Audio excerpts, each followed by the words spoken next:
দুনিয়া ইল্লা মাতাউল গুরুর। দুনিয়ার জীবনটা হলো সাময়িক ভোগের সামগ্রী, সাময়িক ভোগের বিষয়। আজ আছে কাল নাই, হাতের ময়লা ঝেড়ে দিলে সব শেষ, ঠিক কি না? আবার আল্লাহ বলেন এই দুনিয়ার জীবন হলো লাইবুন ওয়া লাহবুন ওয়ামাল হায়াতুদ দুনিয়া ইল্লা লাইবুন ওয়া লাহবুন। দুনিয়ার জীবন হলো খেল তামাশা, মরলে সব শেষ হয়ে যাবে। চিল্লায় বলেন ঠিক কি না? ওরে এভবের রঙ্গ হবে যে ভঙ্গ, সবই সাধেরই অঙ্গ তোমার মাটিতে মিলাবে, জন্মিলে মরিতে হবে, ঠিক কি না?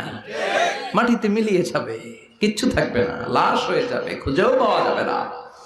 আবার আল্লাহ বললেন এই দুনিয়ার দৃষ্টান্ত হলো কামা ইন আনজালনাহু মিনাস সামা। এই দুনিয়ার জীবন আকাশ থেকে